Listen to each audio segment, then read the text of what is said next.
Dear viewers, আসসালামু আলাইকুম। তো আশা করি সকলেই ভালো এবং কি সুস্থ আছেন।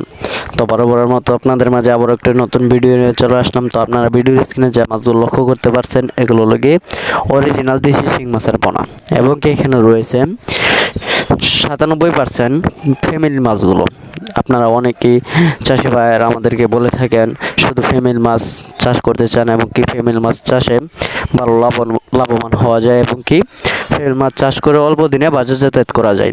তাই আমরা মাছগুলো গেটিং করে এবং কি মাথার মাছগুলো যেগুলো ফ্যামিলি মাছ রয়েছে তা এক সাইজ করে আমরা এই মাছগুলো বিক্রি করতেছি। তো আপনারা যারা ফ্যামিলি মাছগুলো সংগ্রহ করতে চান এবং কি সংগ্রহ করতে আগ্রহী, চাষ করতে আগ্রহী রয়েছেন, তারা আমাদের ভিডিওর স্ক্রিনে দেওয়া নাম্বারে আমাদের সাথে যোগাযোগ করে মাছগুলো অর্ডার করতে পারেন। আমরা এই মাছগুলো সারা বাংলাদেশে হোম ডেলিভারির মাধ্যমে পৌঁছিয়ে দিয়ে থাকি, এবং কি আপনারা চাইলে আমাদের লোকেশন মতো এসে ভালো উন্নত মানের মাছগুলো যাচাই বাছাই করে সংগ্রহ করতে পারেন।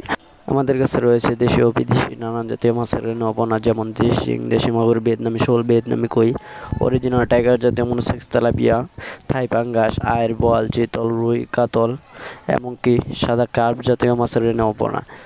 এবং কি আপনারা যারা এই মাছগুলো চাষ করতে চান, সঠিকভাবে চাষ করতে পারছেন না, আপনারা এই মাছগুলো চাষ করার শুরুতেই আপনাদের করতে হবে পুকুর প্রস্তুতি। তা আজকে আমরা পুকুরের প্রস্তুতি হিসাবে জানবো কী কী করতে হয়।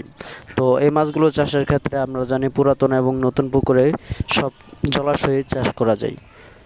তো আপনারা যে কোনো পুকুর, এবং কি পুকুরটা থাকতে হবে রোদ্রে, তা হালকা রোদ্রে হলেও চলবে। তারপর করতে হবে পুকুরের সাইডে যত আগাছা এবং কি যত ময়লা আবর্জনা রয়েছে ওইগুলো পরিষ্কার করে নিতে হবে, এবং কি যদি পুকুরে কাদামাটি বেশি হয়ে থাকে তাহলে ওর ফলে কাদামাটিগুলো কিছুটা কমিয়ে নিতে হবে। তো তারপর যেমন টিএসপি সার রয়েছে, মাটিয়া সার, এবং কি সমিতন উস্তাদ, আর বিভিন্ন ধরনের মেডিসিন রয়েছে যা আপনারা ব্যবহার করে মাছগুলো পুকুরেতে চাষ করতে পারেন।